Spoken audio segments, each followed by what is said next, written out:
La Edad Media. Un tiempo de curiosidades ocultas bajo el manto de la historia.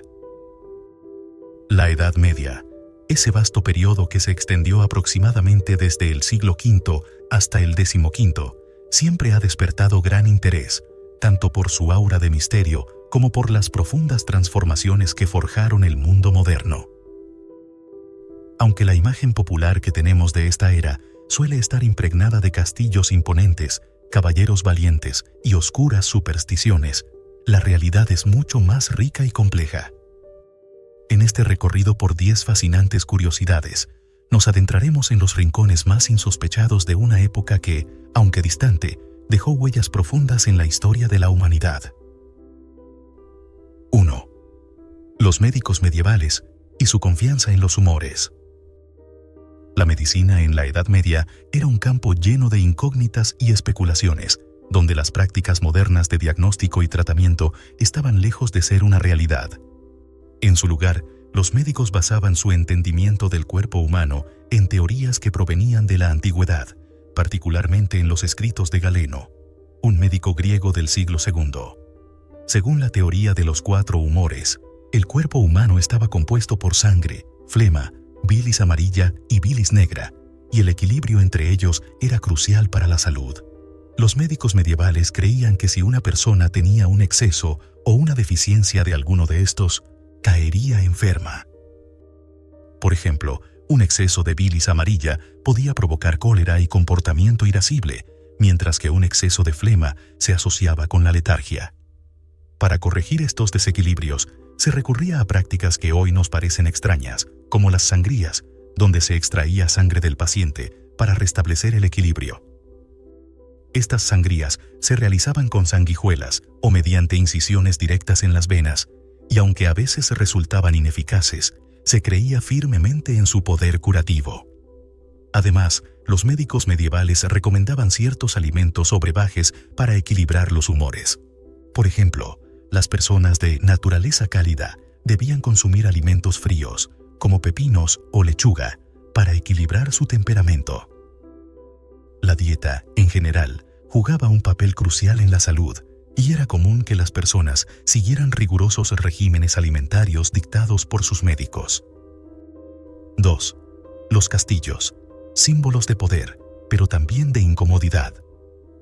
Cuando pensamos en castillos medievales, la imagen que suele venir a la mente es la de imponentes fortalezas de piedra, llenas de lujo y esplendor. Sin embargo, la realidad cotidiana de vivir en un castillo distaba mucho de esa visión idealizada. Los castillos, aunque proporcionaban seguridad y protección ante invasiones, no eran los lugares más confortables para vivir. La mayoría de los castillos medievales eran fríos y oscuros.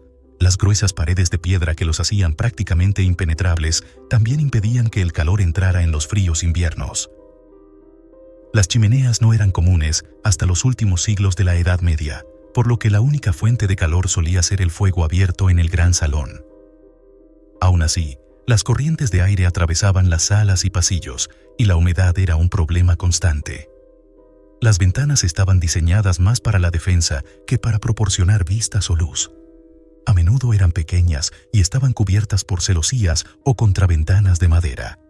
En muchas ocasiones se usaba tela empapada en grasa animal para tapar las aberturas y protegerse del viento, lo que añadía un ambiente rancio al aire. Además de la falta de confort, la limpieza en los castillos era un desafío. Aunque existían letrinas, estas eran básicas y solían desembocar en fosos o ríos cercanos, lo que contribuía al mal olor y la insalubridad del lugar. A pesar de todas estas dificultades, los castillos seguían siendo símbolos del poder y la riqueza de la nobleza, y los eventos sociales, como banquetes o torneos, se celebraban con gran pompa en estos recintos. 3. Las justas. El deporte de los caballeros. Los torneos y justas eran el principal entretenimiento para la nobleza medieval. Estos eventos no solo ofrecían espectáculo, sino que también tenían un propósito militar. Las justas permitían a los caballeros mejorar sus habilidades en combate, mientras que los torneos simulaban batallas en las que los participantes demostraban su valentía y destreza. Las justas, en particular, eran competiciones en las que 2 caballeros a caballo cargaban uno contra el otro con largas lanzas, tratando de derribar a su oponente. Aunque las lanzas estaban diseñadas para romperse en lugar de penetrar la armadura, las justas no estaban exentas de peligro. Muchos caballeros resultaban gravemente heridos, e incluso algunos murieron durante estos torneos.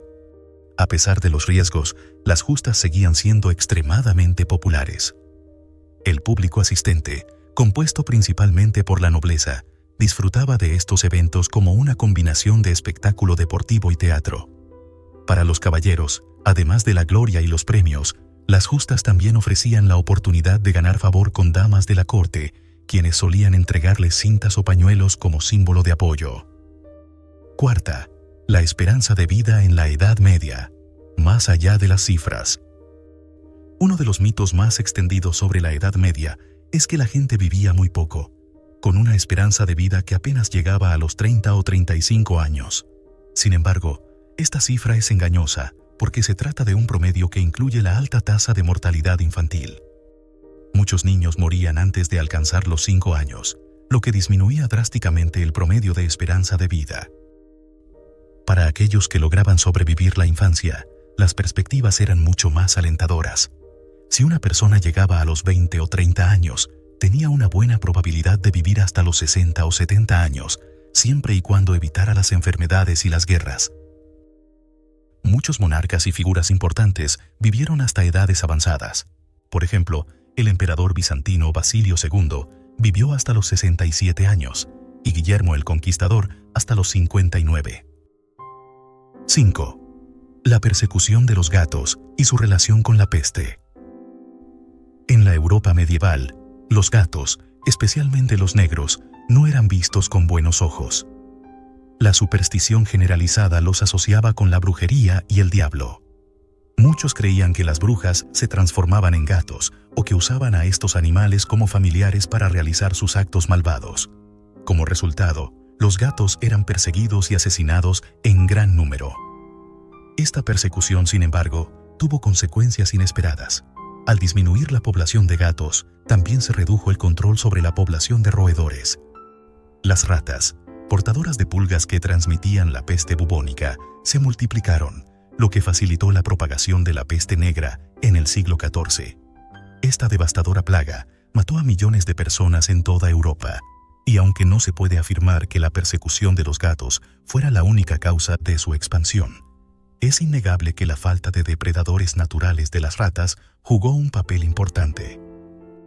Curiosamente, en algunas culturas, como en el mundo islámico, los gatos eran considerados animales limpios y respetados, lo que ayudó a que la peste no se extendiera con la misma virulencia en esas regiones. Este contraste entre las actitudes hacia los gatos refleja las profundas diferencias culturales y su impacto en la salud pública. 6. Las universidades medievales, centros de conocimiento y rigor. La Edad Media no fue solo una época de superstición y oscuridad. También fue testigo del nacimiento de algunas de las instituciones educativas más importantes de la historia, las universidades.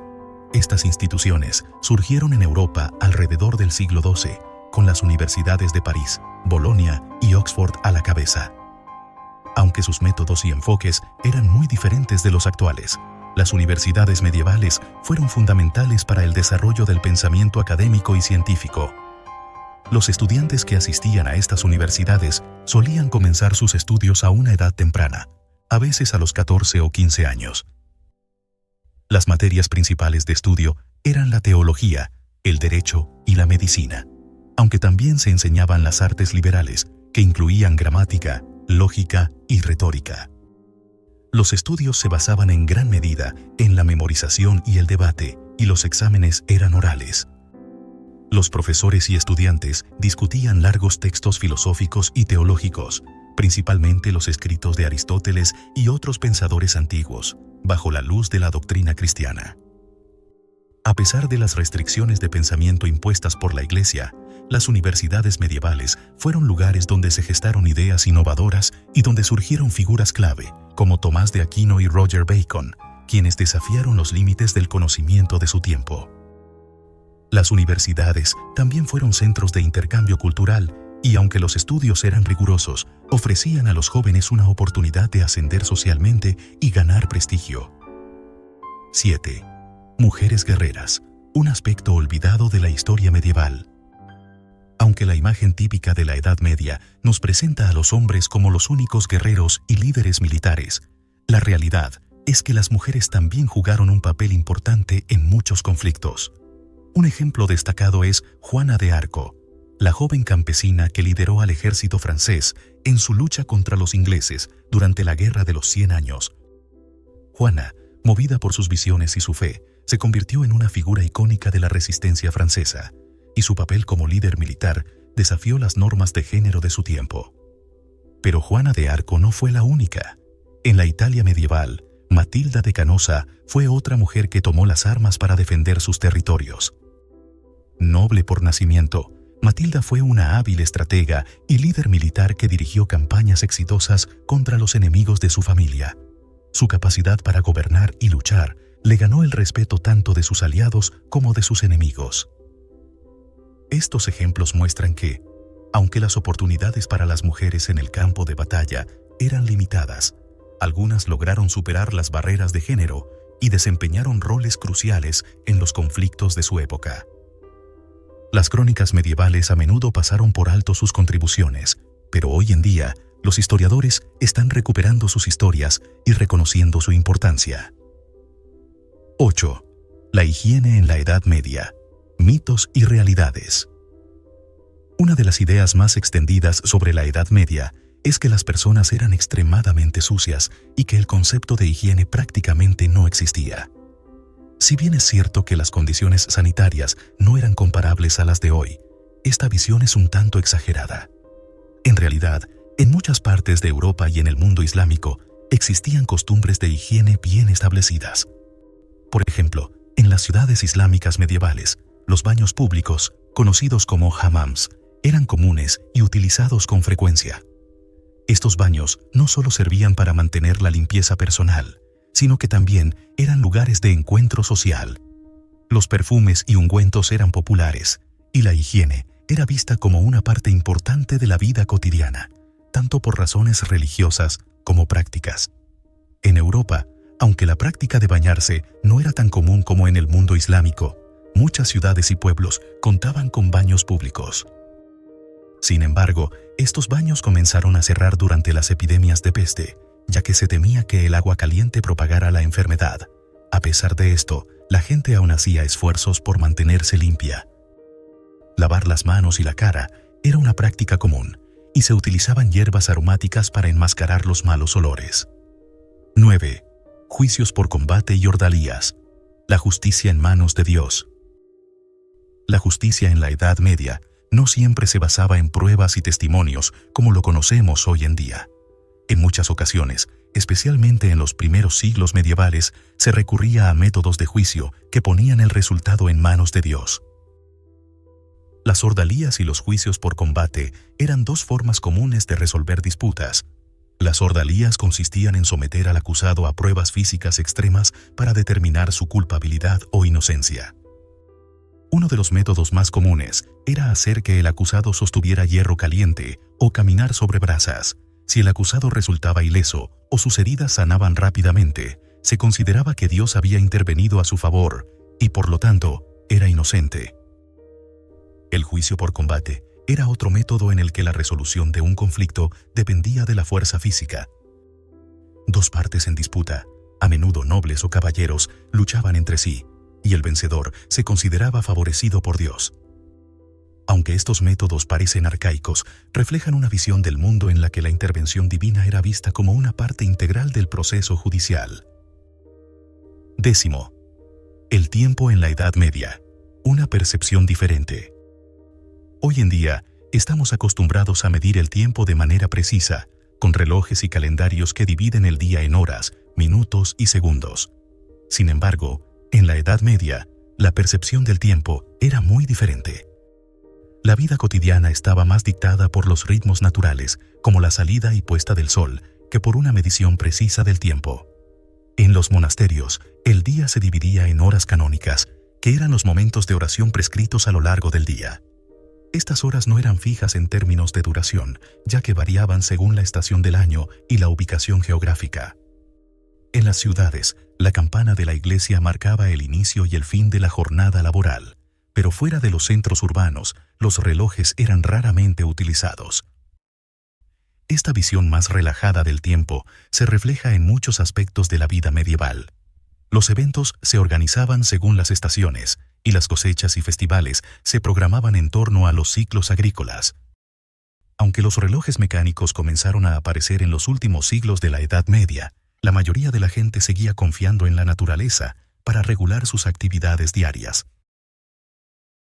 Estas 10 curiosidades nos muestran que la Edad Media fue mucho más diversa y compleja de lo que solemos imaginar. A través de la medicina, la justicia, la guerra y la vida cotidiana, vemos una época en la que las creencias y prácticas estaban profundamente influenciadas por la religión, pero también moldeadas por la experiencia y la necesidad.